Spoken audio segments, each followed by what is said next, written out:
Okay, welcome everybody. Thanks for hanging in there while we did a couple of minutes of last minute housekeeping.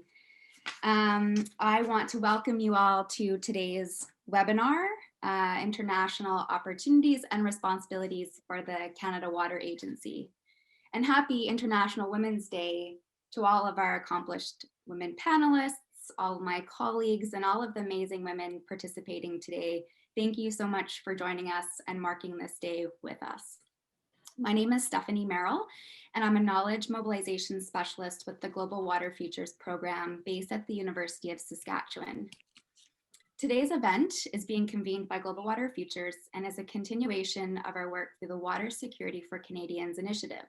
That's a partnership that includes the Forum for Leadership on Water, the Polis Project on Ecological Governance at the University of Victoria, the Center for Indigenous Environmental Resources, the United Nations University Institute for Water, Environment, and Health, Massey College, the Beaubien Foundation, and Aquaforum.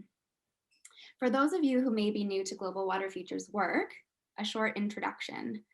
Global Water Futures is the world's largest university-led water research program. It's a partnership between the University of Saskatchewan, McMaster University, University of Waterloo, and Wilfrid Laurier University.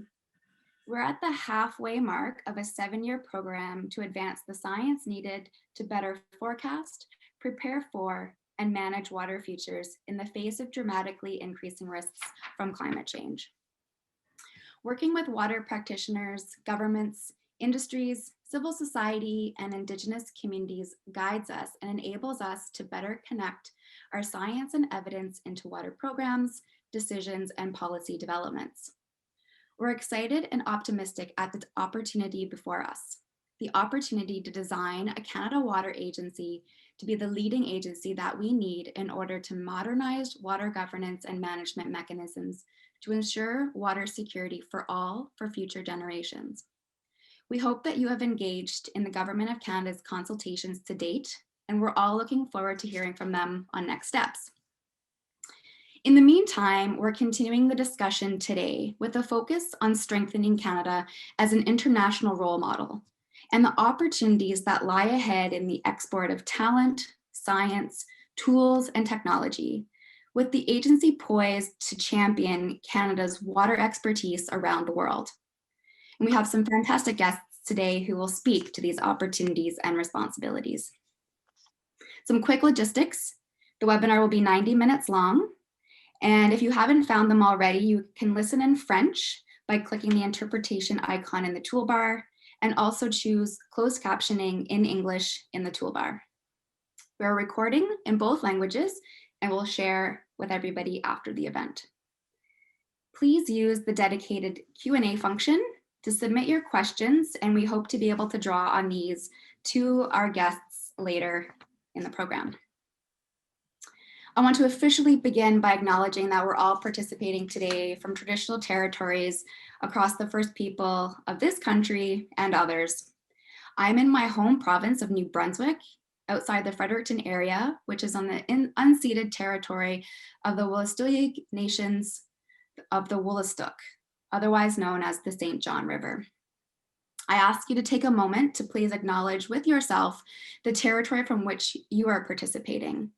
And we thank the land for providing the space from which we meet virtually today and the positive energy for convening our important discussions. We'll start with a stage-setting presentation, a joint presentation by Dr. Corinne Schuster-Wallace and Robert Sanford. Corinne, you can get your slide deck up and I'll do a quick introduction of both of you. Dr. Corinne Schuster-Wallace is an associate professor in the Department of Geography and Planning at the University of Saskatchewan and the Assistant Director of the Global Water Futures program. Corinne's research areas are in water, disease, climate change, and sustainable development, with a focus on the need to account for interconnectedness of water for life, nutrition, and livelihoods to ensure positive health and well-being. Robert Sanford is the Global Water Futures Chair in Water and Climate Security at the United Nations University Institute for Water, Environment, and Health. Bob is an accomplished writer and policy advisor and is committed to translating scientific research outcomes into language that decision makers can use to craft timely and meaningful public policy and to bringing international context to bear on local water issues. So Corinne and Bob, I'll turn it over to you. Thank you, Stephanie. We'd like to share our thoughts on potential international opportunities and responsibilities that could fall under the umbrella of a Canada Water Agency. Even in a year dominated by COVID-19, floods, droughts, melting glaciers, and lack of access to drinking water have still made headline news in Canada. The evidence is clear. We're facing a water insecure future with our water resources under threat from contamination, from urbanization, and from land use and climate change. Further, COVID-19 has reminded us of the importance of water supplies for infection control, as well as of the gross inequities that exist within Canada and between countries. The public supports environmental and water leadership in Canada, but we're also a nation divided. We're divided on energy policy, on resource development, and on appropriate solutions that balance environmental, economic, and social needs. Despite, or perhaps because of this, Canada stands on the edge of opportunity.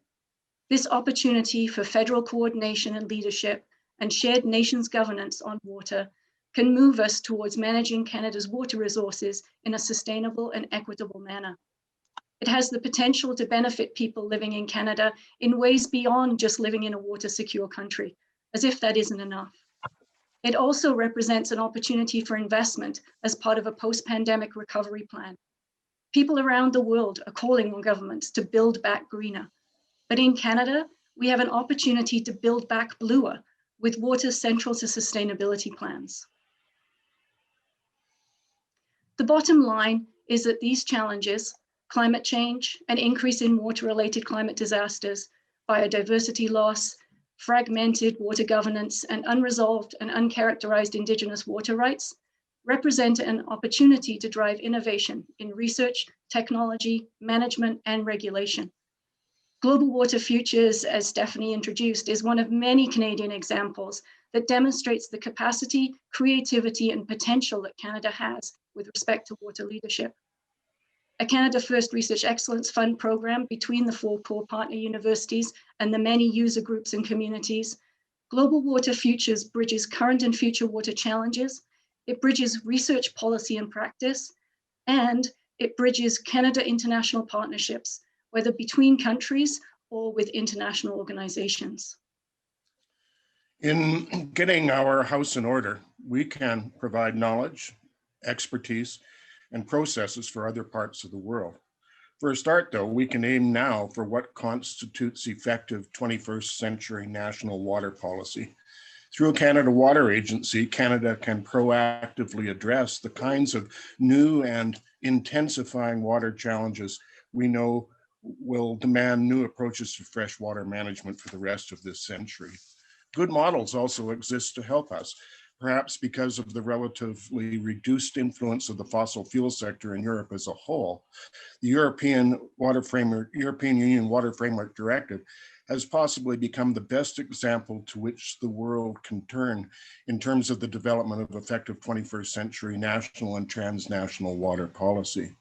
A made in Canada approach will require what it required in Europe: active, not passive trust building established through the building of strong and durable interpersonal relations at all levels, the establishment and adoption of ambitious common goals and targets, clearly measurable results with meaningful consequences for non-compliance, and also ongoing help for those who have trouble keeping up.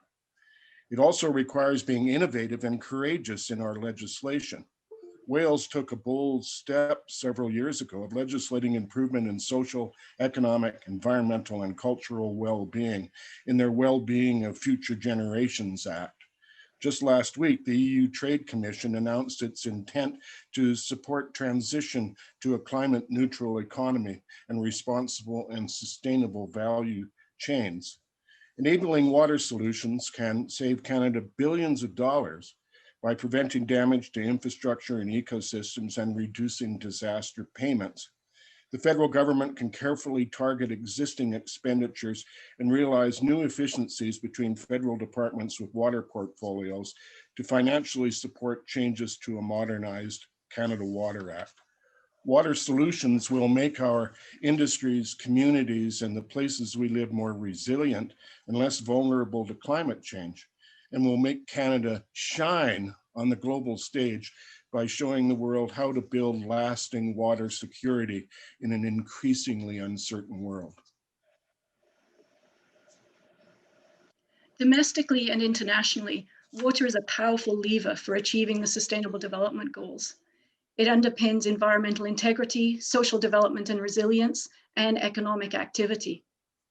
On International Women's Day, it's also important to draw attention to the role of water in equity and gender equity specifically around the world. We need to commit to an intersectional approach that considers how power structures influence water management and resulting water-related inequities and vulnerabilities. People hold multiple intersecting identities such as age, race, socioeconomic status, gender identity, and ability. Inequities exist over space and time in terms of urban versus rural, water availability, water quality, access to drinking water, sanitation and hygiene facilities, and water fetching, ecosystem services access and use, and therefore their value, water-related disasters, water sector employment, and water management and governance. Back in 2015, before the Sustainable Development Goals were officially agreed upon, we surveyed 10 countries around the world to assess national capacities and needs to make sustainable advances in water and wastewater management, in ecosystem services, energy and agriculture, disaster risk reduction, water resources management and governance, but also in financing. Revisiting these over 5 years later, they're still relevant. We called for harmonized national water policies and enhanced knowledge, information, and data sharing, especially in transboundary contexts. We identified enabling factors to be able to collect, analyze, and share data and information in order to move towards evidence-informed decision-making, something that Canada has already committed to in its federal sustainable development strategy. And we identified capacity needs, both within the water sector and within supporting sectors, governments, and the public, particularly with respect to literacy, water literacy, and the interpretation of prediction tools. So what does this mean for a Canada Water Agency? Well, what it means is that Canada is home to water-related research capacity, expertise, technologies, and industries that are key to solving the water crisis and achieving sustainable water management in Canada, but which can also support other nations to sustainably manage their water resources for the economy, healthy populations, and the environment. Opportunities to export made in Canada solutions through trade and international development also exist widely. Even a cursory examination of perspectives on establishing better coordinated 21st century domestic water policy and the integration and extension of that policy into domains of diplomacy and international development reveals enormous, as yet unrealized opportunity. By linking the advancements in national cooperation on water with the goal of meeting new 21st century challenges to water management and linking these to foreign policy objectives, the Canada Water Agency can help Canada establish a new and very positive national image or brand abroad. Canada can reinvent itself on the world stage by using what we know about treating and managing water as a vehicle for expanding trade, while at the same time use our expanding expertise in water governance across multiple federal, provincial, and territorial ministries, and the example of successful nation-to-nation engagement as a means of fulfilling Canada's diplomatic and international development objectives. But to realize the enormous potential before us in the transformational moment that the pandemic has presented, we need as a nation to leave behind antiquated but deeply embedded habits of jurisdictional fragmentation and institutional territoriality that imprison us in water policy that may have served us adequately in the 20th century, but cannot possibly serve us now. There is work to be done, but the good news is that the the time is right to do that work. And we need to, in linking what we do domestically to who we are seen to be globally. We have all the pieces we need to redefine Canada as a water nation. All we have to do is assemble them differently.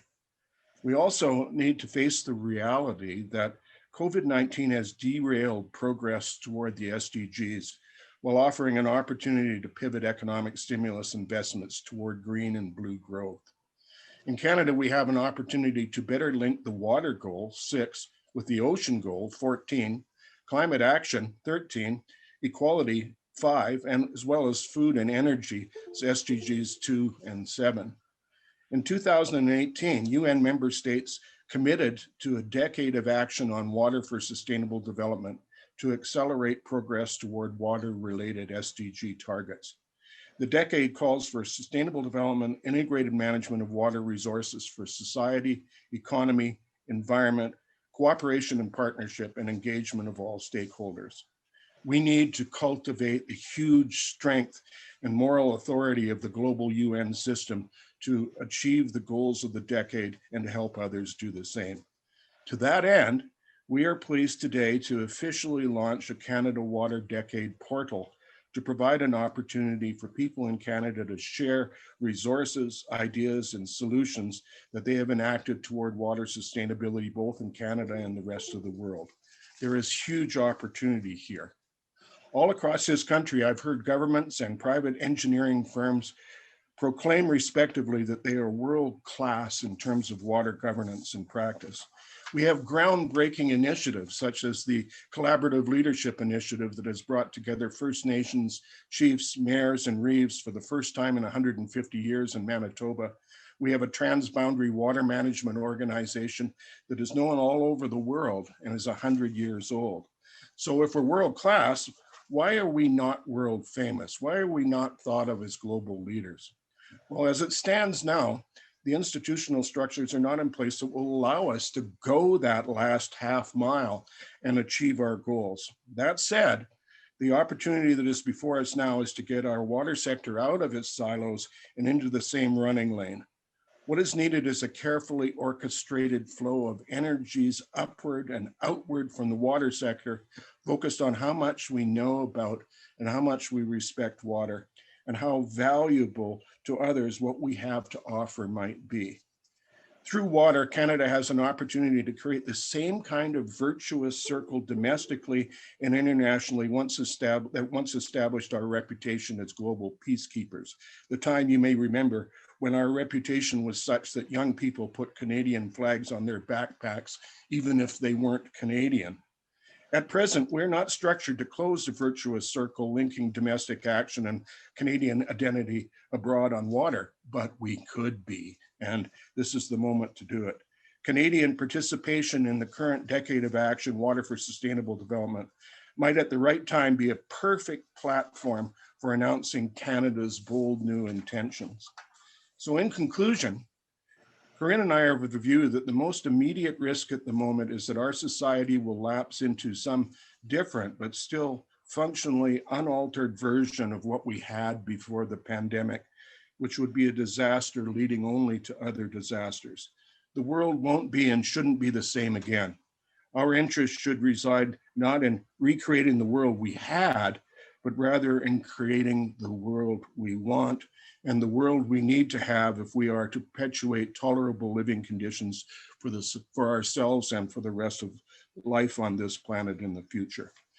So we see in this a transformational moment, not just for those who care about water and climate and social justice, but for all of us who care about the future. Let us seize that moment. Join us, learn, act, and share towards a sustainable water future for Canada. It is now my very great honor to introduce our next speaker. Shamila Nair Bedouel has a long and illustrious career with the United Nations, which has involved such extraordinary responsibilities as coordinating a network of 147 action offices around the world, working together to implement the Montreal Protocol to protect the Earth's ozone layer.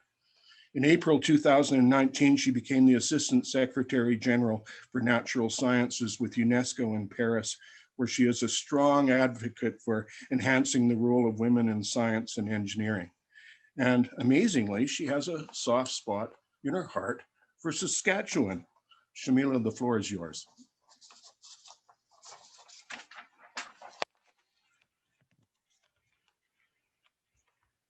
Thank you very much, Robert, and good afternoon, good evening to all the colleagues with us here today, and pleased to meet you, Ambassador Rob. Thank you very much for inviting UNESCO to this distinguished panel and a very important topic, I would say, which is really at the heart of humanity.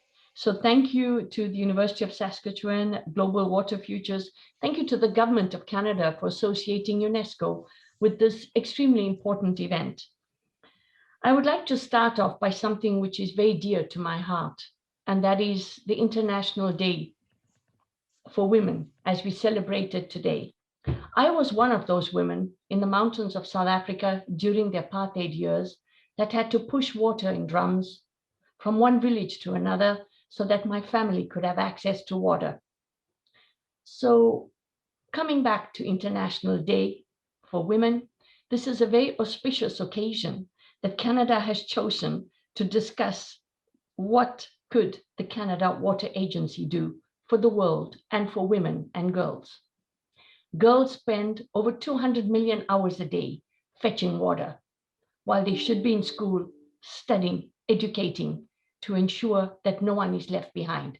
And that is the appeal that UNESCO has today to the Canada Water Agency and to the Government of Canada to ensure that no one is left behind. We have prepared for you a couple of slides, and I'm going to ask my colleagues if they could please change the slides and put the first slide on the screen, please.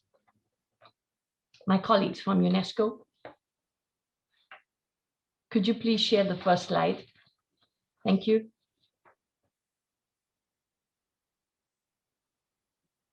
Apologies for that. I guess there's been stuck in the system.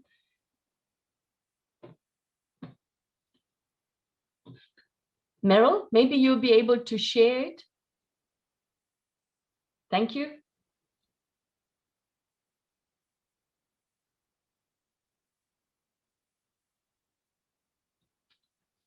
Thank you very much. So let's start first with the progress on SDG 6.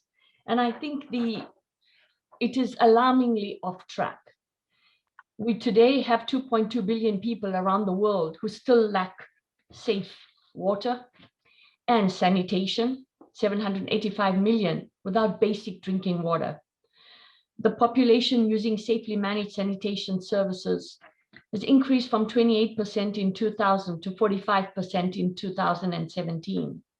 But what does it actually mean? It means that still 4.2 billion people worldwide, across the world, lack safely managed sanitation, including, of course, safe drinking water. And this is really one of the biggest disasters we will face, because we will not be able to achieve SDG 6. It's alarmingly off track. Now, we all say that water is essential to life. Well, every drop counts, and water is actually the connector, connecting every one of the SDGs. How can you educate a child who is thirsty?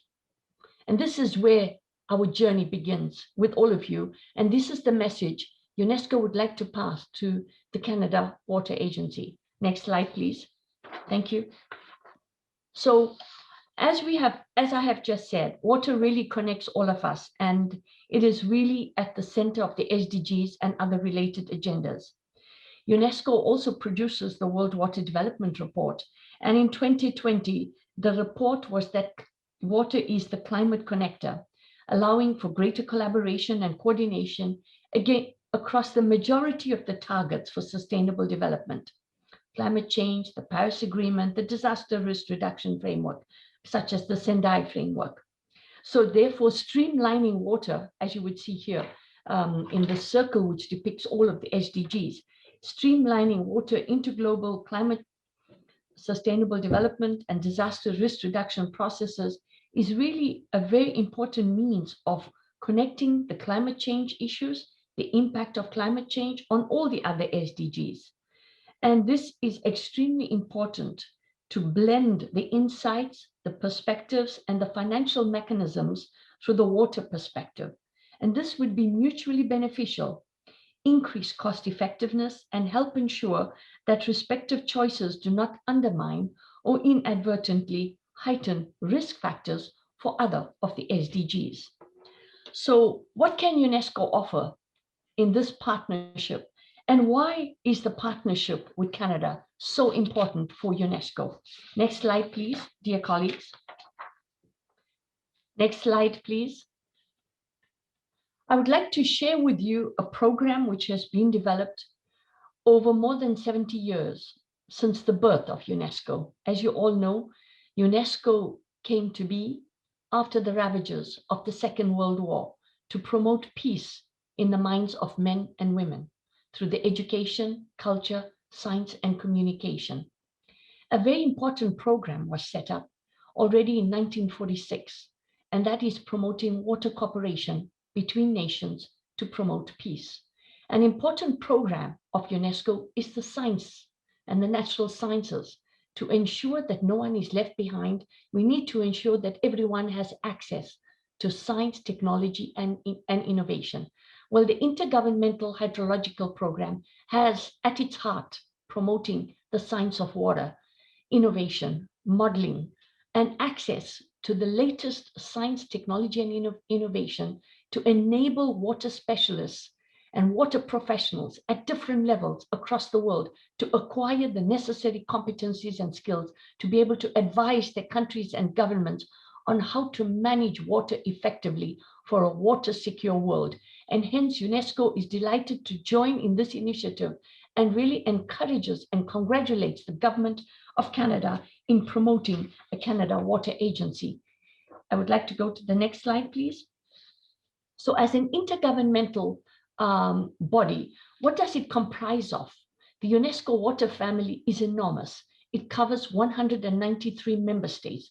It aims to promote hydrological knowledge by supporting scientific research programs and building capacities through very specific communities and committees, which are actually the IHP committees, which are based in 169 governments and member states. Now, these IHP committees are specialized committees, hydrological committees. They advise countries and governments on quality, access, knowledge of water, but also in understanding projections of water so that countries themselves can become water secure for the entire water secure world. Now, as an intergovernmental program, we are built on 3 tracks. First of all, the hydrological science for policy relevant advice, education and capacity building, responding to the growing needs of sustainable development through safe access of water and water resources assessment and management to achieve environmental sustainability. Now, this water community and water family of UNESCO also comprises very specialized centers, which we will show you on the next slide. But these are 36 Category 2 centers. Can you go back to the previous slide, please, before I finish? This comprises the 36 Category 2 specialized centers, which I will come to just now. But we also have the 169 national committees across the world. And on the left-hand side, you see the committees and where they are based in all the countries across the world. But we also have the World Water Assessment Program, where we are mandated on behalf of the 32 members of the UN Water Family to produce annually the World Water Development Report. And this year's World Water Development Report will be a surprise launched on the 22nd of March, which is called Valuing Water. Dear colleagues, nobody will undermine and underestimate the value of water. COVID has brought to the forefront the value of one glass of water. Without water, you cannot even wash your hands. That is why UNESCO is delighted on behalf of the UN Water Family to produce this World Water Assessment Report and World Water Development Report annually, looking at the trends of water across the world. Now, on the next slide, we also have the 65 chairs, which are present across the world in universities. These are highly distinguished chairs recognized for their competencies and expertise in water. On the next slide, please, you will see the centers that UNESCO has across the world. And this is a wide range of centers, ranging from flow regimes to global networks on water in arid areas, but groundwater resources. And we have an important program which is called From Potential Conflict to Cooperation Potential. And I heard the previous speaker speaking about transboundary water cooperation. Well, that's exactly what it is about. This transboundary water cooperation is extremely essential to promote access to water and to promote peace among nations. We have a number of different initiatives, and this brings together the 36 distinguished specialized water centers across the world hosted by member states. On the next slide, please. Now, the Intergovernmental Hydrological Program, which has been serving member states for over 55 years, it used to be an international hydrological program, and the member states of UNESCO decided in 2019 that this should become an intergovernmental hydrological program. It has gone through different phases and stages, and the IHP, Intergovernmental Hydrological Program, Phase 8, ran from 2014 to 2021. And we are in the process now of developing what is called the IHP 9 strategy, which goes from 2022 to 2029. And the aim is to achieve sustainable water management and water security. There are a number of different areas in which we will be focusing, such as scientific research and innovation, bridging the data and the innovation gaps, water education in the fourth industrial revolution, inclusive water management, but also water governance based on the latest science and technology for mitigation, adaptation, and resilience. So this is ongoing discussion right now with the Governing Council of the IHP 9 to adopt a robust IHP 9 strategy to meet the needs of member states, the 193 member states, and also the partners across the UN water family. Next slide, please. So what are the opportunities and responsibilities that we could see? What is an opportunity for us as UNESCO to work with the Canada Water Agency in this international cooperation through UNESCO? On the next slide, please. Thank you. The next slide, please. We have heard earlier on, no, sorry, you've gone too fast.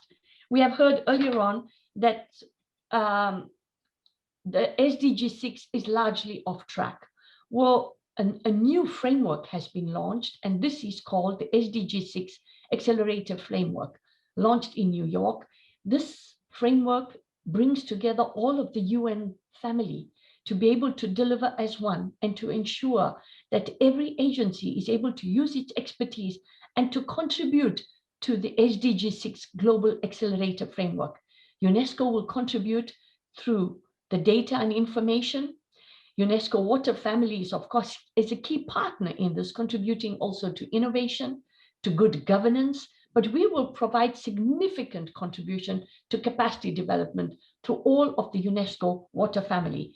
UNESCO's contribution is also through the Water and Climate Coalition, which is hosted by the World Meteorological Organization, who is a key partner working with us. Next slide, please. Thank you. Next slide. So while we are looking at the midterm review of the UN Water Action, we're also looking at a UN conference of the midterm comprehensive review of the implementation of the International Decade of Action for Water for Sustainable Development. And this meeting will take place in New York in March in 2023. And of course, Canada has a large contribution to make towards this. And here I would say that there are numerous opportunities for the Global Water Futures, numerous opportunities for the Canada Water Agency.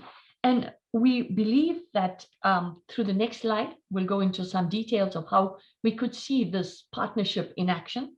On the next slide, please. Thank you. So we believe that looking at the Planetary Water Prediction Initiative, for example, there's a possible collaboration between UNESCO and Canada. We could develop a memorandum of understanding between the Global Water Futures and UNESCO for setting the international agenda. Now, this is very important because water cycle in key high mountain areas and the downstream river basins are extremely important. And this will involve a strong collaboration and support to also the glacier and high mountain snow and hydrological monitoring and assessment programs of UNESCO, where we have already done some Atlas glacier monitoring in the Andes, and we are now working in Central Asia. We have a number of different demonstration projects. So we believe that within the framework of the Planetary Water Prediction Initiative, there are a number of different initiatives for us to develop collaboration and cooperation. And I would like to say that while we are highlighting ways in which Canada's water agency can collaborate, we have enormous potential across all of the water programs of UNESCO. May we move to the next slide, please? And we'll finish very soon. So within the water cooperation with the Planetary Water Prediction Initiative, we can look at water equity issues, the world water balance, the hazard mapping of the glaciers, as we've done previously with other agencies, the science policy discussion, and indigenous water issues. We also can revisit the studies on the water balance and the water resources of the earth. We do know that this is a very important item on the international agenda today. Now, I believe that the UNESCO Water Cooperation even can go beyond this, because UNESCO counts on the important collaboration with the government of Canada, because you have enormous wealth of information to share with the rest of the world to ensure that no one is left behind. Our role at UNESCO is to promote international scientific cooperation and solidarity in the sharing of science and technology. We are also in the midst of drafting what is called the Recommendation on Open Science. And the aim of this is to ensure that there is no one left behind, that everybody can profit and take advantage of the access to the latest science and technology, data and information. And Canada is a large supporter of the Open Science Initiative of UNESCO, which we believe will become one of the biggest contributions to decreasing the knowledge gap between countries. It will be a game changer to enable everybody to benefit from science and technology. And that is why this partnership with Canada is so important. I'd like to go to the last two slides, please. So regional water management, we believe, is extremely important. And through the IHP, we can work together on the glaciers. We have already done quite a bit of collaboration with Canada in the past. There's a need to understand the cryosphere, the hydrology, the water resources, and who better to support us in this initiative than the government of Canada. And we look forward to working with you on this, to taking this to other parts of the world and supporting you in this initiative. The next slide, please. And I guess this is the last one. So how about UNESCO Canada Trust Fund for Water Secure World? We have a different trust funds with other countries and governments. For example, the Flanders Trust Fund for water activities in the field of science. We now have a trust fund on biodiversity and what we are calling the International Experts on Biodiversity with the government of Italy. We have different trust funds that we have set up where we bring together like-minded people to promote collaboration, cooperation, and sharing of information. We believe that this could also be a very important partnership. The Andean Glacier and Water Atlas, which was produced, is also an important example where we could collaborate for other parts of the world that count on Canada's technical support and expertise. And finally, and the last slide, I will end here.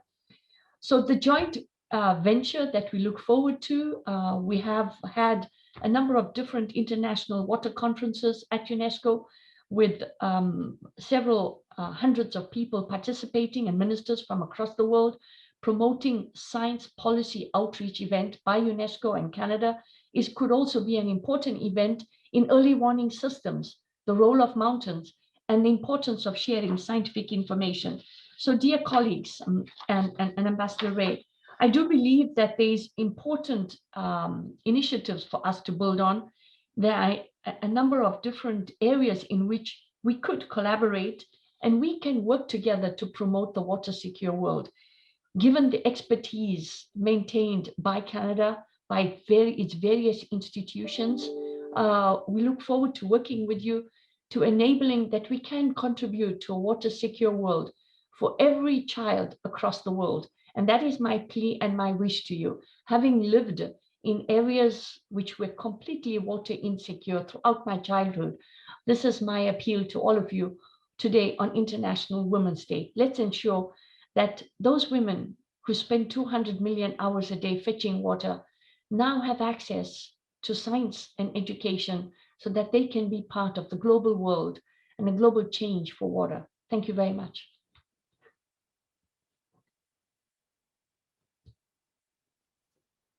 Thank you very much, Dr. Nair Budwell, for your remarks. Hopefully I kept up with your presentation okay. Apologies for a couple of missteps there. Now, I have a fantastic addition to our agenda. I would like to introduce everybody to the Honorable Bob Rae, who is the Ambassador and Permanent Representative of Canada to the United Nations in New York. And he has joined us today, and I will pass it over to you for a few remarks, maybe a little bit of response to some of the great ideas that were just presented. Thank you very much. Really appreciate the chance, Stephanie, to join you and Professor Pomeroy and Madame Shamila. It's great to be with you from UNESCO, and I've really appreciated having an opportunity to listen. Just a couple of observations that I wanted to make about the opportunities that present themselves. The first is that we have I think an opportunity, as Bob Sanford pointed out, I think a unique opportunity now to bring together what is an extraordinarily rich set of skills and experience, but thus far relatively uncoordinated. And I think that the combination of the post-COVID world that we're entering into, not only in Canada, but globally, and in addition to that, the growing recognition of the importance of climate change and the impact that it's having on water and freshwater supplies around the world gives us an opportunity to do two things. One is to get our own act together more effectively than we've been able to do thus far.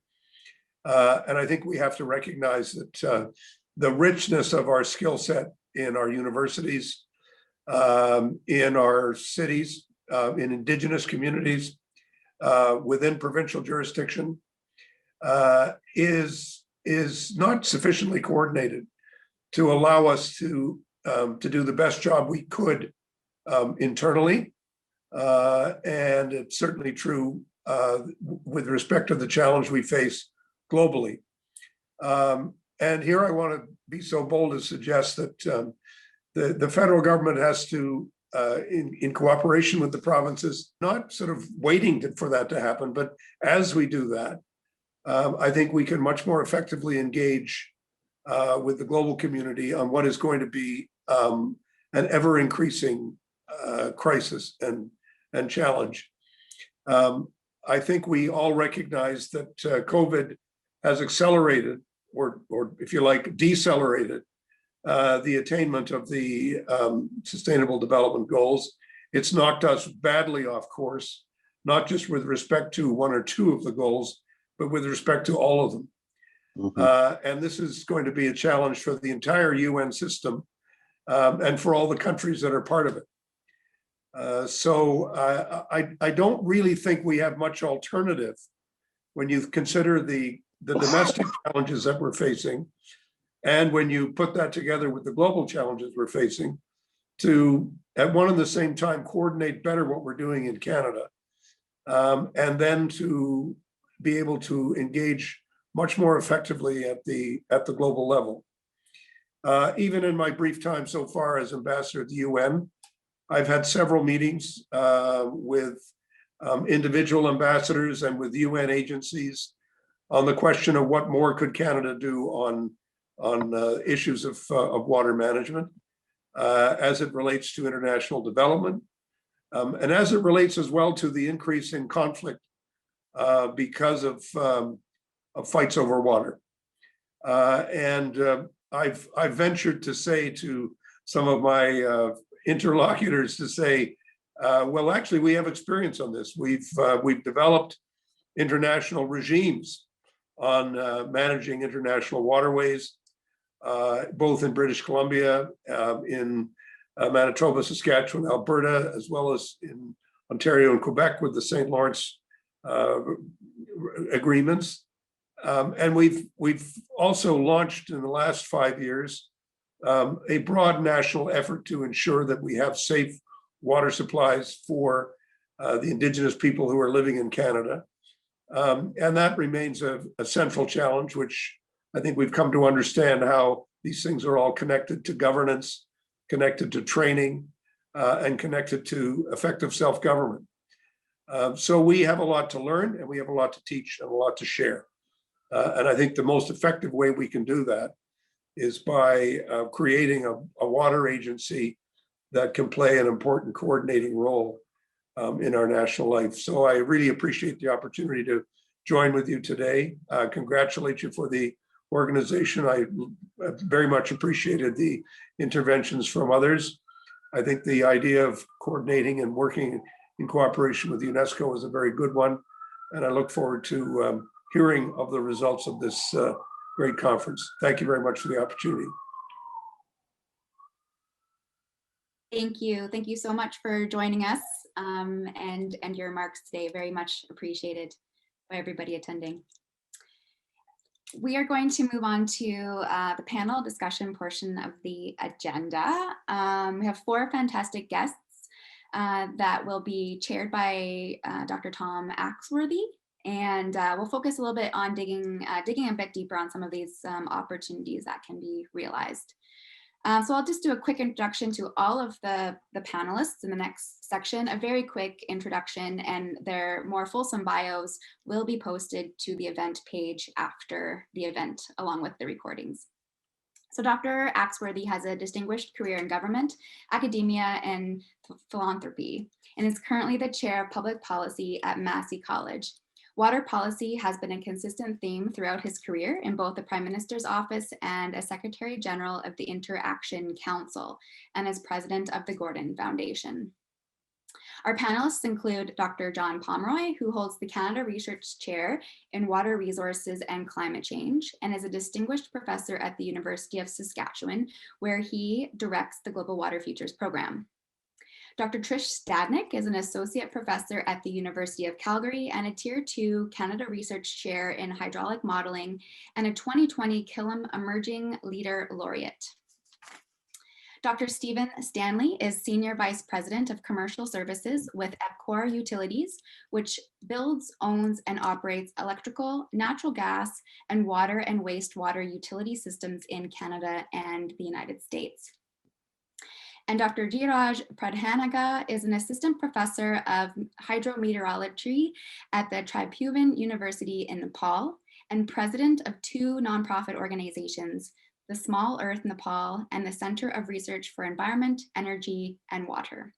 Thank you everybody for joining us, and I will ask you all to turn on your videos and unmute yourselves. And Tom, I'll pass it over to you to start the discussion.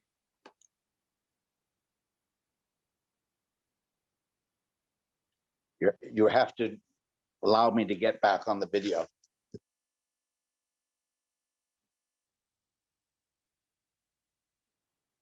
Sorry, Steph, it says that, okay.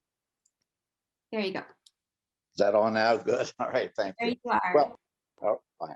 We've had some very rich presentations already, and let's quickly just get into the questions that I want to pose to you, and then we'll see if we have time enough for those who've been watching the webinar. John, if we could start with you.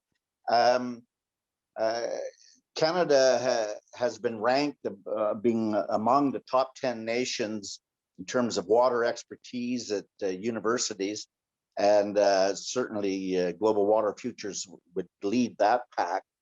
We're less well ranked in the development assistance we give on water. We're well below the top 10 in that area.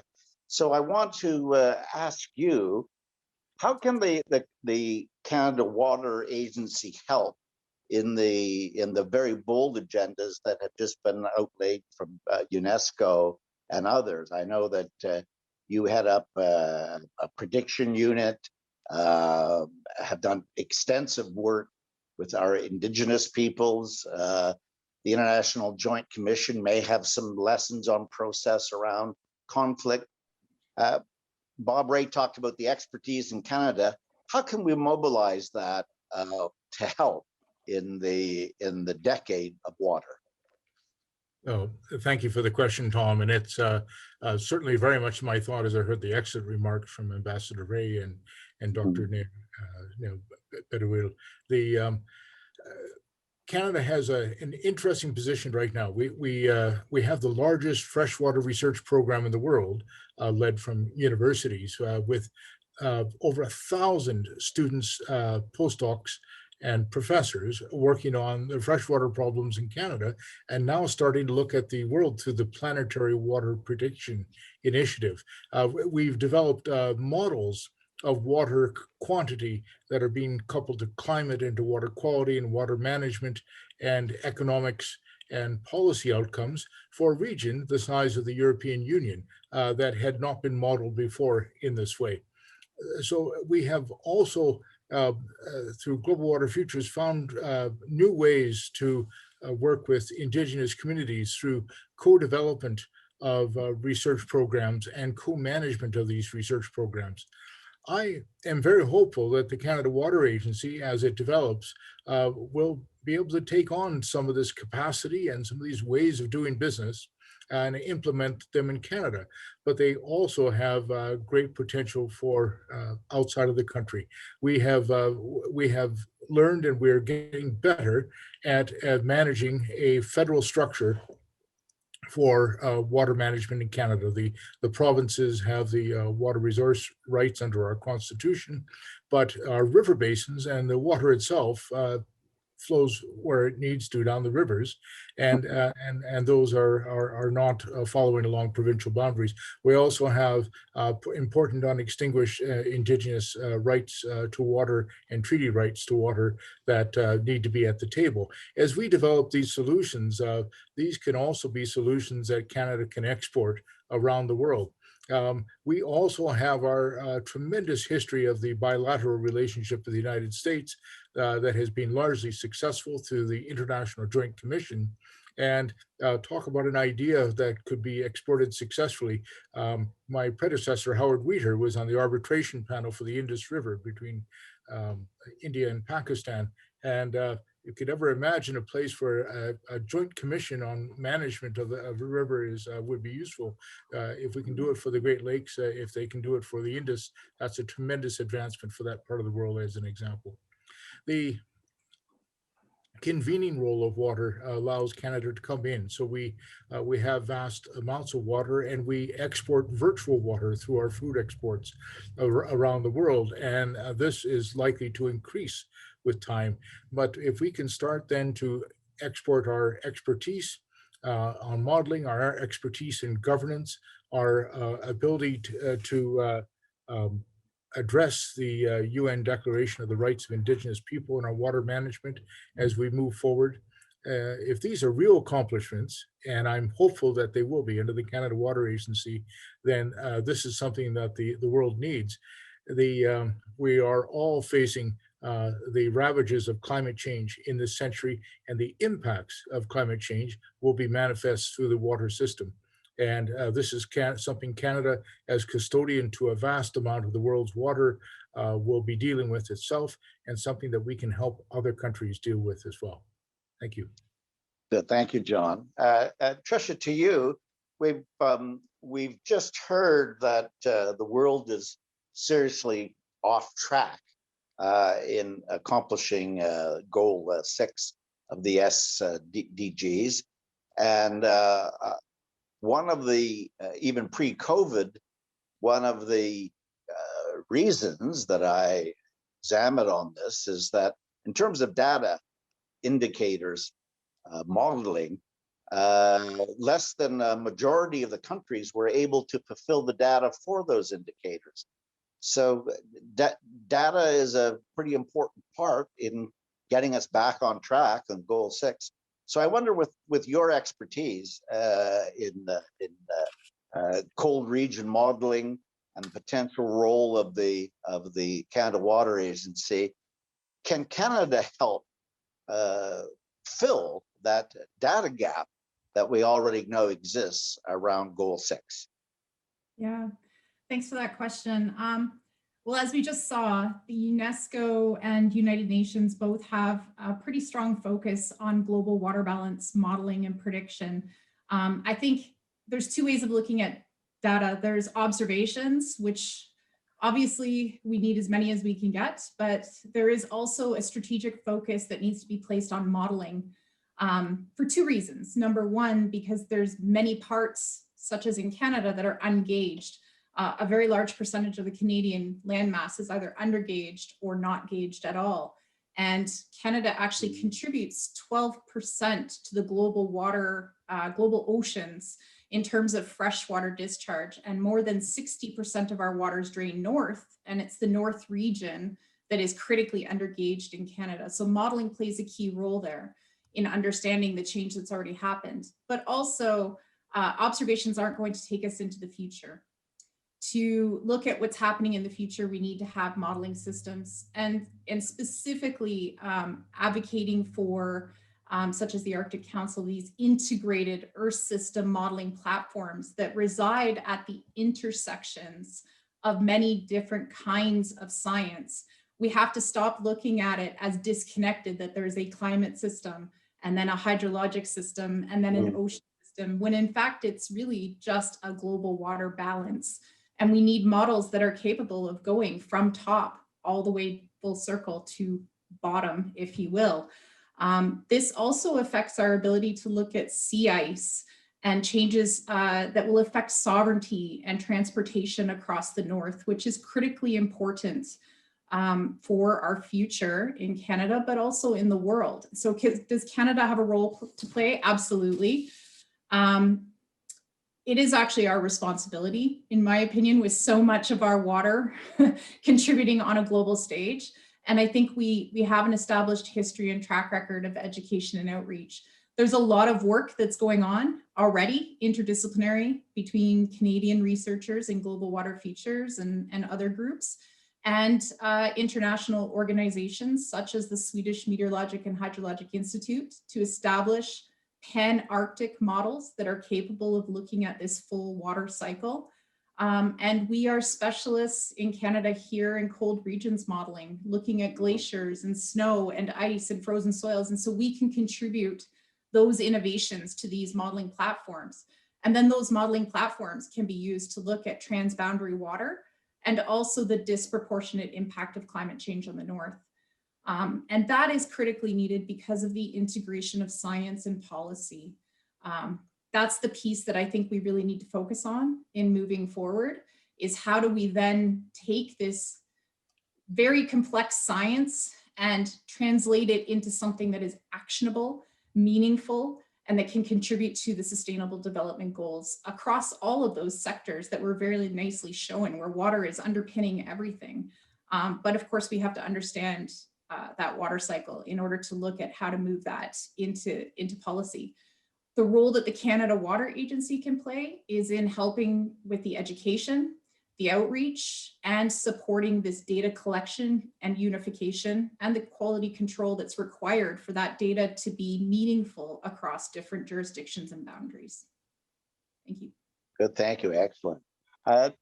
Stephen, if we can turn to you now. We've been talking about the capacity in Canadian universities and Canadian research. We have some very distinguished scientists with us today.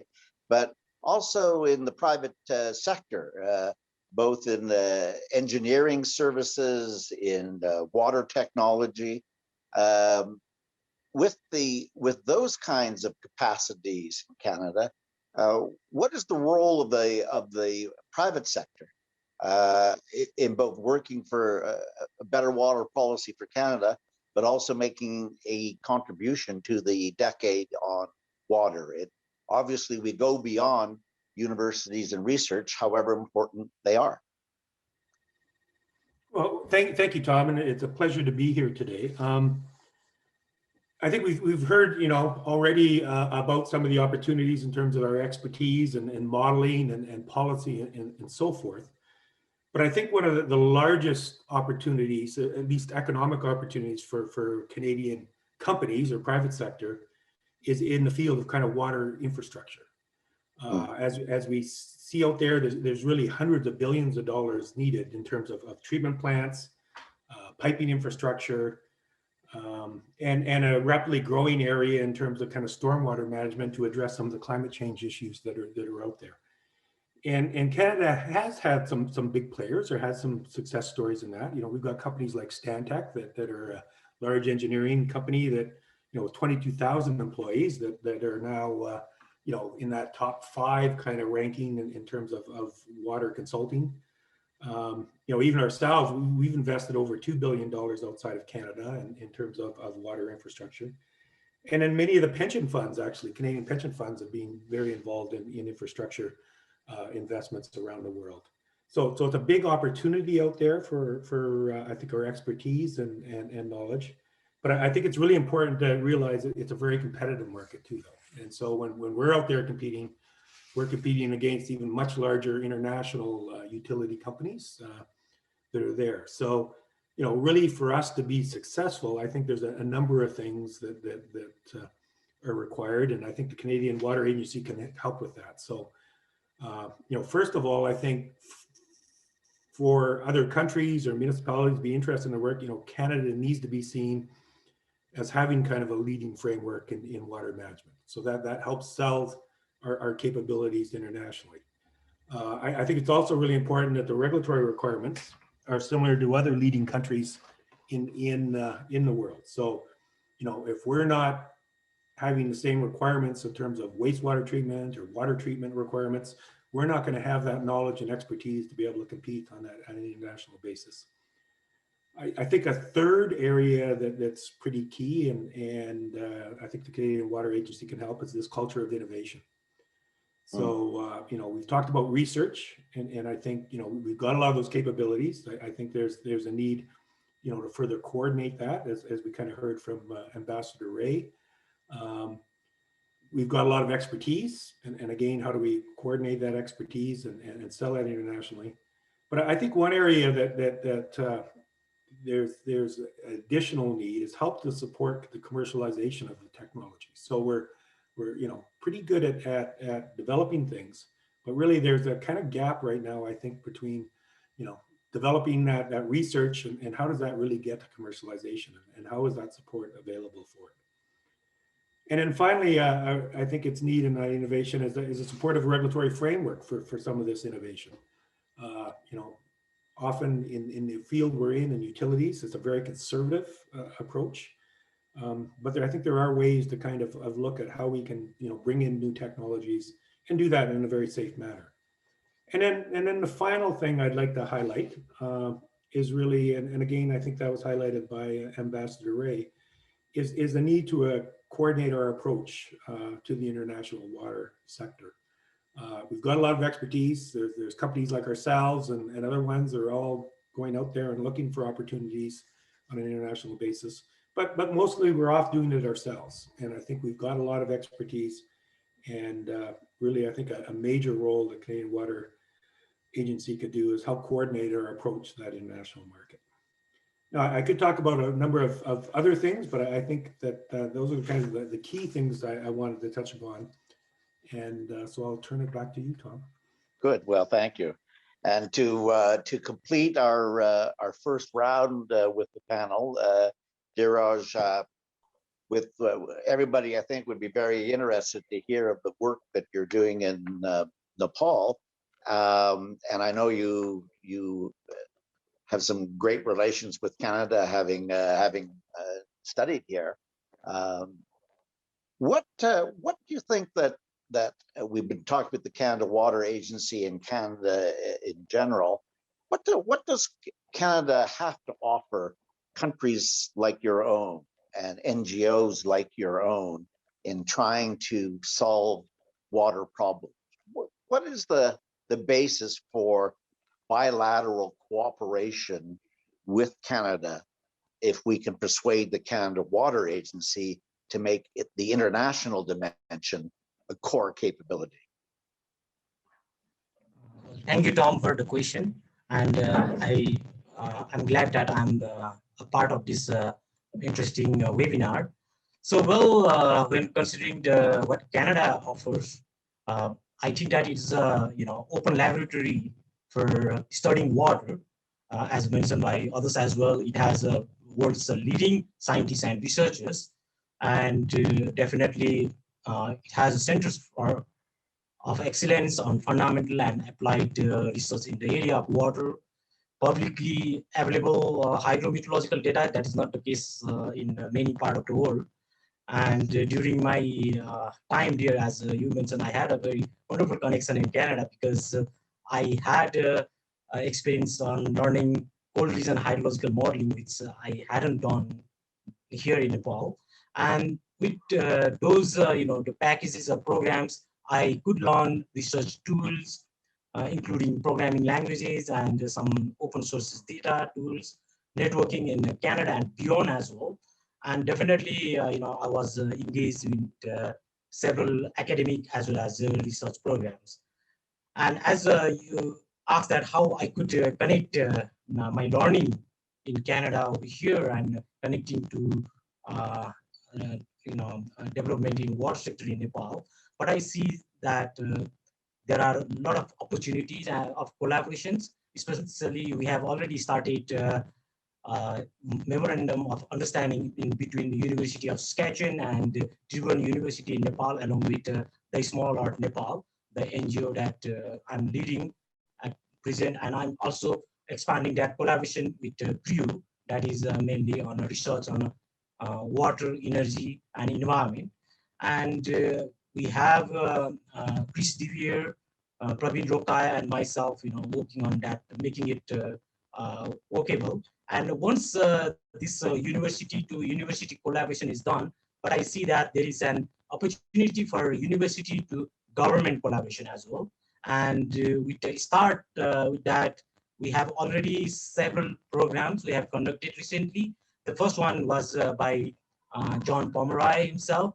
He gave a talk to the Tribhuvan University, and it was very popular in the sense of, he was talking about very general topic on snow mountain hydrology, but it could attract many scientists and researchers, and especially graduate students as well. And we have put those, the webinars and the presentation slides online so that the attendees and other people could also access them. So what I see that, when Bob Shanford said about the adverse effect of COVID pandemic, I see an opportunity as well.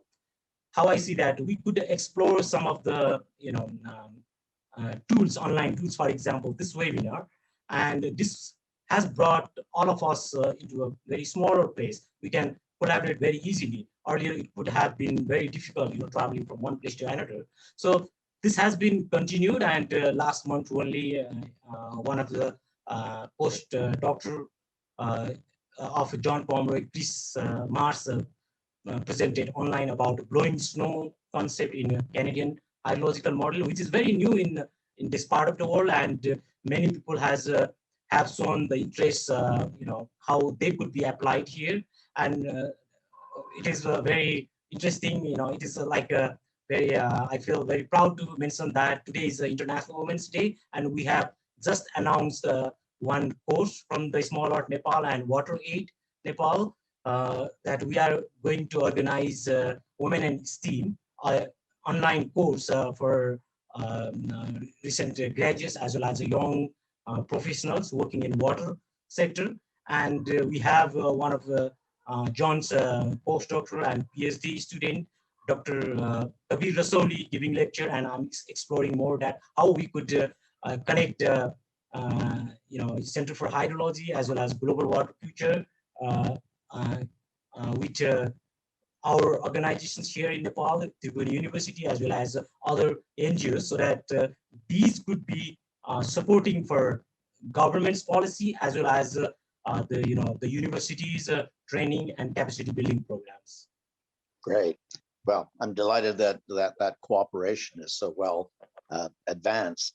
Well, ladies and gentlemen, we have several questions, and so I think Stephanie, rather than myself going through a second round, why don't we turn it to the questions from our audience, and let's try to distribute them to the different members of the panel. Absolutely. Thanks, Tom, and thank you to all the panelists. I'm going to include everybody in the question and answer, including Corinne and Bob. And I think I'll start with kind of a timely question around, what can our current situation within the COVID-19 pandemic, what can that kind of teach us? What are some lessons that we can learn from this situation to apply at a cooperative federalism level to address another highly complex pan-Canadian international issue such as water management under a changing climate? Maybe I'll ask Corinne if you'd like to weigh in on that, and maybe John as well if you'd like to add to her comments. Yes, thank you, Stephanie.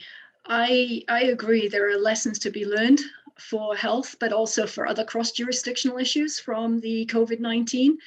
For me, part of the benefits of a Canada Water Agency is that it's proactive and preemptive coordination. And so it's building relationships and cooperation before crisis hits. And I believe that one of the challenges has been that the issues have been reactive. And of course, we haven't dealt with a pandemic of this magnitude before in Canada or around the world. And so the lesson for me is to strengthen interjurisdictional mechanisms for these cross-sectoral, cross-jurisdictional issues before we're hit with a crisis or an immediate need to respond. Yeah, thank you, Corinne. I would simply add to that, when that pandemic hit, I was very happy that there was a Public Health Agency of Canada. And similarly, when the next flood or massive drought hits, and they will, I would be much happier to have a Canada Water Agency, to have the predictions and forecasts from the best science in the country, speaking with an authoritative voice, with the capacity to work through cooperative federalism with all the provinces and territories and the Indigenous nations around this country, so that we have everyone at the water table making these decisions and making sure that we have the best information available to get through the increasing crises. Climate change isn't going away this century. I'm more optimistic now. We'll get carbon under control eventually, but we're still going to have decades of extreme events, and we have to be prepared for it. And the Canada Water Agency is the best way to do that nationally. Great, thanks. I'm going to go to Trish now with a question around how can Canada better disseminate best practices in water resources development and management at the international level?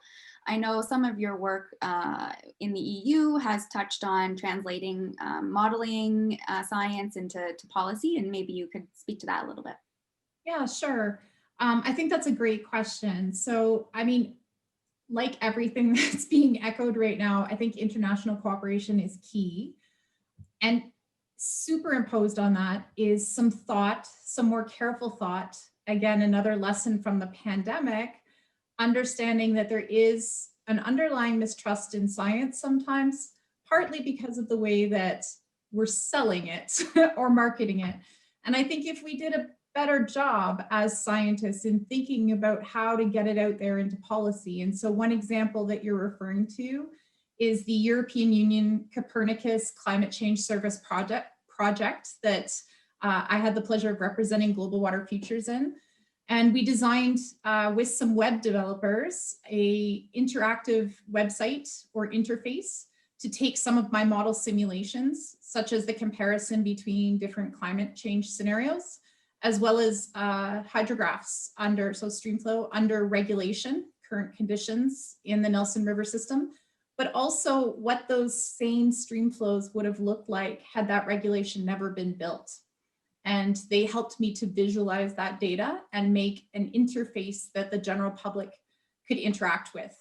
A similar project, I was involved with an ebook that was generated as a cooperation between the University of Manitoba and Manitoba Tourism and Via Rail that exists on the train ride north to Churchill. It's not too popular right now because the pandemic hit and a lot of people aren't traveling. But the idea is to put the science of climate change in the Arctic in the hands of the people so that they can actually touch plants and animal specimens and see what we're losing in this whole process. And I helped to write some of that ebook and do some of the graphics for it. And I think it's just a wonderful way of communicating the importance of the changes that we're seeing in science. Great, thank you. Maybe I'll ask Steve if he would like to comment a little bit more on how a Canada Water Agency might help to facilitate the modernization of water treatment and other infrastructure here in Canada, but also globally, given how much private sector experience Canada has. Well, I think there's a couple things that they can help on that's there. I think number one is even nationally coordination. So we talked a little bit about international coordination, but if you look at really the regulatory structure in Canada right now, it's provincially based. And if you start looking at companies trying to develop new technologies, really it's a province by province basis of dealing with regulators to really get that developed. And if you look on an international basis, the market in any one province is pretty small. And so it's expensive to kind of go in and take that approach on dealing with all these different regulators. And so if they can help coordinate, especially on the technology side, of getting those technologies approved and making sure that they're available, I think that's one area. And then I think the other thing that we discussed about, like, not only promoting, our knowledge in terms of our expertise and in modeling and all these other things on an international basis, again, helping to market that expertise that we have in terms of treatment and other approaches to water infrastructure on that international basis. Because we do see that, many other countries are out there doing that quite effectively, and we're competing against those countries and the companies that are in there. So I think those are the two, it's that coordination aspect that I think could be really key for the Canadian Water Agency. Thanks. I'm gonna go back to Corinne again. Hopefully that's okay with everybody. But this, I think, is an important question. It was noted that perhaps, how we want to be seen globally doesn't really align with kind of our level of investments globally, or even our ability to kind of leave no one behind in Canada. Do you have some comments on how we might realign those objectives and kind of come up with a better approach for human rights for water and sanitation? Absolutely. And it really comes back to what Bob and I termed getting our own house in order. And the 1%, I agree, it's probably more than that. It mainly is our Indigenous peoples, First Nation communities. We've heard others talking about it. We have homeless, we have inner city poverty. We don't have the data in the same way that the US does on what they term plumbing poverty, but we know that it exists, and we've seen it exacerbated through COVID-19. And 1% of our population is 360,000 people or more. So again, we have to be able to not leave people behind in Canada in order to then be able to be recognized for not leaving anyone behind on the global stage. And you've heard from others in the chat and the panelists about the technologies we have. We have small and remote communities that we need to be able to serve 24/7 with water that's of potable quality. And we need to do it within the context of nation to nation and self-governance. And so we have the opportunity to engage in processes, to engage in governance structures, to engage in technologies that work in cold regions, that work for small and remote communities that have trouble linking up and gaining the sort of the external expertise, if you will. We have circuit riders within many of our provinces and territories, particularly for First Nation water treatment. So again, that coordination role that everybody's been talking about, making sure that we don't leave anyone behind in Canada, and then using the knowledge, the expertise, the technology, the governance systems and the processes to then be able to help people in other countries that have similar issues or similar challenges that we can support and address. Thank you. I'm not sure who this should go to. Maybe John or even Tom or anybody who wants to jump in. But I wonder if there's a role for Canada to play in terms of kind of transboundary disputes. So we have a lot of experience through the International Joint Commission and other regional Canadian negotiations like the Mackenzie and the Columbia. Are there ways that Canada can play a role in helping the negotiations in other parts of the world where there are some pretty serious water conflicts? Well, I don't know, Steph, if I have an answer to it, but I can certainly say that in the Interaction Council of former world leaders, we've addressed global water issues about 2 to 3 times.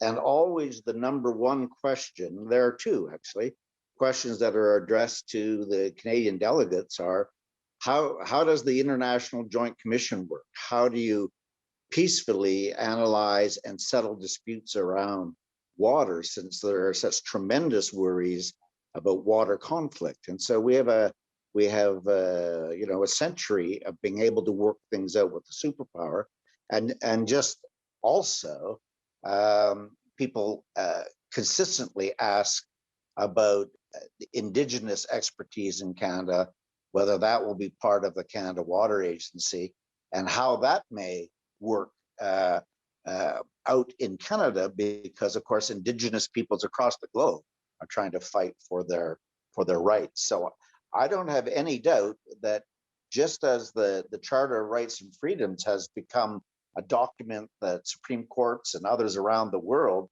have asked Canadian expertise on, the International Joint Commission and the peaceful resolution of boundary disputes is also something around the world there's tremendous interest in. Yes, Stephanie, I would just add to that is again, we think of ourselves as a water-rich country in Canada, but not only are we not quite so water-rich, but the water is where most Canadians live. In southern Canada are shared waters. Every large Canadian city is sharing its water to some degree with the United States, except for Vancouver, which receives the Fraser River completely from within the boundaries there. But in some cases, we are the primary source of the water to the United States, as in the Columbia. In some cases, we are very much downstream of the United States, as in the Red River in Manitoba. And then, of course, the Great Lakes St. Lawrence, which supports the economic powerhouse of Canada, and a vast part of its population is very much a shared resource. So that's a tremendous example to take internationally. And I would be delighted if we could add to that successful incorporation of Indigenous water management along with this national and transboundary water management, to bring our First Nations to the table there along with our provinces and territories, and show how we can do this right. That's a tremendous example to take forward. Stephanie, could I make one observation on that? The new administration in the United States is about to revive a 2017 national security strategy in order to restore their own flagging reputation abroad. And the first step in the revival of that water strategy is for the US to create a national water commission. And building on the century-long relationship we have by way of the International Joint Commission, with respect to anticipating and then acting on potential disputes between our two countries, we need to keep up with this because they're neighbors on the same continent. We need to be in lockstep with their efforts to create at last 21st century water policy. So this is a great opportunity for us. Thank you. Yeah, thanks, Bob, for jumping in there. There's more great questions that I'd love to get to, but we have to wrap up. And I want to thank all of our guests for adjusting to the agenda changes today. I'm really happy that we got to be able to do some question and answers from the audience. So thank you. I will pass it over to Corin and John from Global Water Futures to make some closing remarks and some next steps. And I'll ask Haley to do a quick screen share to support the remarks.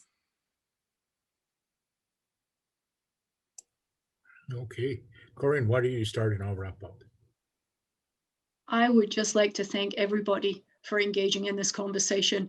It's clearly there's a lot more that we can talk about, but I would like to emphasize that the equity and the leave no one behind, no matter whether they're within Canada or internationally, is one of the critical elements. And as was pointed out, water underpins so much social and economic development, and we also need it for the environment. So it's a really good starting point for making sure that we proceed not just sustainably, but equitably in what we do, and see that as a really good opportunity, building on the international gender agenda and also the GBA plus initiatives that the federal government has already implemented to be able to continue this through the water sector.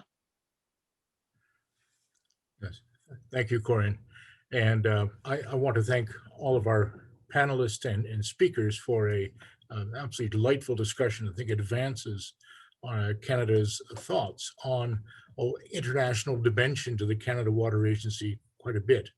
And we're not starting from scratch. We have a tremendous history of this with the Prairie Farm Rehabilitation Administration, with the international water aspects of the CEDA, the International Development Agency, and through the International Joint Commission. We're not starting from scratch, but we have a lot to rebuild and a lot to coordinate, and a tremendous national capacity that could be put to work on this and could brand Canada, not just the country with the greatest amount of water per person, but the country that provides the greatest water solutions to the rest of the world. And that would be a wonderful legacy for us. Thank you.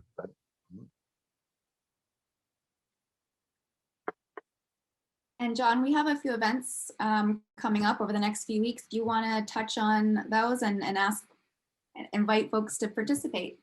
Yes, thank you. Lots going on here.